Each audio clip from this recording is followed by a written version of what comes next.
She used Harry, and now the backlash is exploding. What once looked like a glamorous power couple story is now being dragged into a storm of accusations, branding drama, family controversy, and a tour that many say was never what it seemed. The spotlight is no longer soft. It is sharp, brutal, and exposing details people can't stop talking about. Because now critics are asking one dangerous question: was everything always part of a bigger plan? It's official. The Australia tour was all about selling. And yes, I did say the word selling. Merching is not strong enough.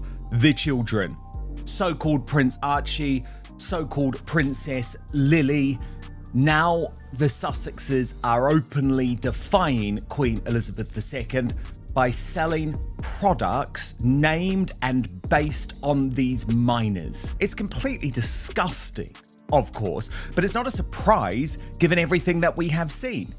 And it's not going to work either, as bombshell new polling shows that not just us internationally, but Australians themselves were completely disgusted by the bullying and toxic display that we saw down under last week. We saw when Meghan posted her Instagram story returning home last night that the children are absolutely part of everything she wants to do business-wise, because one of those cards was actually addressed to Princess Lilibet Diana. That Australia trip once looked polished, elegant, successful. Cameras flashed, headlines rolled, smiles were perfectly placed. But now, that same tour is being rewatched through a completely different lens. People are saying it was never just a visit. They claim it was strategy disguised as service, promotion disguised as purpose. And suddenly names that should belong to private family life, Archie and Lilibet, are being pulled into business conversations, product discussions, public branding. For many people, that changed everything, especially in Australia, where reactions have reportedly turned cold and skepticism is rising fast. The applause that once echoed now sounds replaced by suspicion. Of course, the moment she's back, the moment she's starting to push the products again, we get the big announcement from People magazine. Where else? In official press materials and product descriptions, Archie and Lilibet are referred to by their full royal titles. But what is abundantly clear is that Meghan now views her husband as just a bit part player in this business, because it's all about her. This visit was all about her. Candles inspired by the birth dates of Prince Archie of Sussex and Princess Lilibet of Sussex. Look, I guess they've got to use the names, right? Because you're not going to have them for much longer. Trust me on that.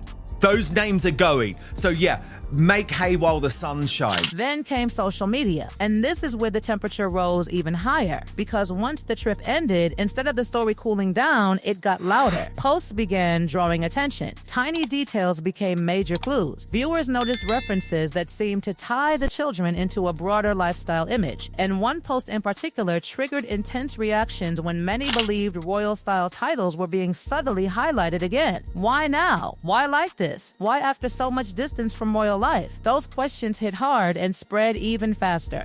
Second Scent signature candle number 604 is inspired by Lilibet, June 4 birthday, and listed as Princess Lilibet of Sussex's birth date. It's described as a light floral scent inspired by Princess Lilibet of Sussex's birth date, adding a sense of brightness and openness to the home. The scent is described as a warm, comforting scent inspired by Prince Archie of Sussex's birth date, bringing a soft, familiar ease into the room, with notes of ginger, neroli, and cashmere, a subtle wink to his red hair. The candle is inspired by Meghan's son, Prince Archie. The release states, "We all knew that one day Meghan would start nurturing her own children, and today is the day." It is, and it's really, really sad. You've got to have some fun with it, though. The timing made it worse, much worse. Observers pointed out how these moves appeared near an important moment connected to Queen Elizabeth II's legacy. That alone was enough to ignite emotion. Then came accusations that trip content looked overly staged, too curated, too polished, too centered on image. And in the middle of it all, many viewers said Harry looked pushed into the background while Meghan stood front and center as the driving force of the narrative. A partnership or a rebrand? That question is now hanging over everything. Yeah, nobody set out to destroy you. You destroyed yourselves in this country with your ludicrous, hypocritical behaviour. The truth be told, What she just said is complete and utter garbage by the British media, the public and the royal family that they've all now abandoned. That's the truth. Well, there's nothing to be proud of, as Meghan's mole put a full-on merch in her paychecks. The only reason she married Harry. Gross. And then this constant desire to lean into official royalty is back on the menu too, with Harry Meghan's Spare reporting that the couple are now using Sussex.com. When did they start doing this? Sure feels like the Australia trip was coordinated, orchestrated, planned, and possibly funded by the palace. Now Meghan Markle is not only officially merching off her children, but their royal titles as well, to sell new, overpriced candles based and named after them. Not sure why anyone would want candles inspired by another person's children for Mother's Day. That seems like a very dumb idea. It's another horribly self-obsessed product from Meghan after a series of failed self-obsessed products. It's disgustingly narcissistic.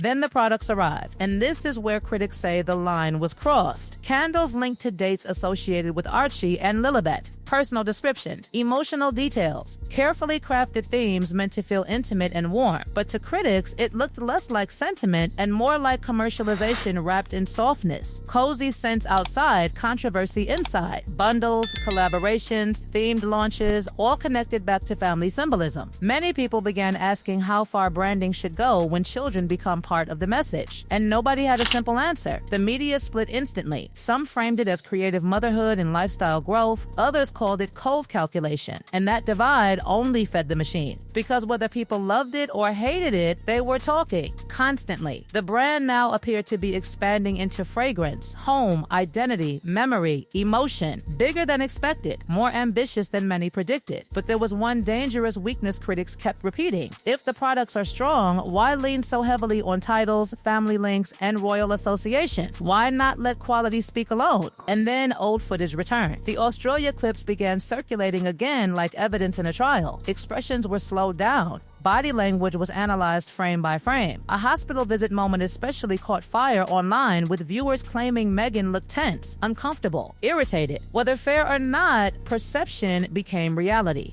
One look, 1 second, replayed endlessly. In today's world, that is enough to shape an entire narrative. Critics then pushed another brutal claim. If Harry and Meghan want success, why keep playing halfway between celebrity entrepreneurs and symbolic royals? Why travel with grand presentation if the public no longer buys the script? Why maintain the image while rejecting the institution behind it? Those contradictions are exactly what many say is fueling backlash now. Not one moment, not one candle, not one post, but years of mixed messaging finally colliding at once. Even the children became part of a wider debate. Privacy was once described as sacred. Protection was once central. Yet now, names, symbolism, and identity references appear in commercial storytelling. Critics call that inconsistency. Supporters call it evolution. But either way, people noticed. And once audiences notice patterns, they rarely stop watching. Then came the polling twist. Reports tied to Australian public opinion suggested awareness of the tour was high, but approval movement was far weaker than expected. That was a blow to the image of triumph, because headlines can be polished, photos can be selected, clips can be edited, but numbers can be ruthless. If the mission was to win hearts, critics say the results tell a colder story. Now the pressure is building from every side. Business strategy questioned, family boundaries debated, public image challenged, royal connections scrutinized. And through it all, one question keeps growing louder. Was Harry a partner in this rise, or a bridge that got crossed and then repurposed? That accusation is explosive, unfair to some, undeniable to others, but impossible to ignore. The most dangerous part? This story still isn't over. Every new launch, every old clip, every interview, every silence adds another piece to the puzzle. And right now, the gap between image and reality is exactly where the public is staring hardest. The backlash did not fade after the first wave. It mutated. It spread into something larger, something more emotional, more personal, and far more damaging than a simple product controversy. Because once people start believing they are being sold an image instead of shown the truth, every smile becomes suspicious, every gesture feels rehearsed, and every move gets examined like evidence. That is exactly where this story now stands. The public is no longer just reacting to what Meghan and Harry do. They are reacting to what they believe it means. The Australia tour became the center of that storm. More clips surfaced, more comparisons went viral. Side-by-side footage with earlier royal visits spread rapidly online, with critics claiming the contrast in crowd energy was impossible to ignore. They pointed to quieter streets, more controlled environments, less spontaneous excitement. Whether those comparisons were fair or selective almost didn't matter anymore. In public controversies, perception moves faster than facts. Once a narrative catches fire, it feeds itself. And now many were saying this trip looked less like a triumph and more like a carefully managed delusion. Then came the motorcade criticism. Footage of vehicles, security presence, waving from cars, grand entrances through Melbourne, Canberra, and Sydney triggered another round of mockery online. Some viewers asked why the presentation felt so large while the visible turnout seemed comparatively modest. That contrast became symbolic for critics. Big stage, smaller audience, heavy image, lighter impact. And when symbolism enters a scandal, it becomes powerful because people remember feelings more than details. At the same time, another harsh conversation exploded around authenticity. Public interactions during appearances were replayed repeatedly. Handshakes, reactions, children seeming hesitant in brief encounters, bystanders staying still instead of rushing forward. Small moments, ordinary moments, moments that happen to anyone in public life.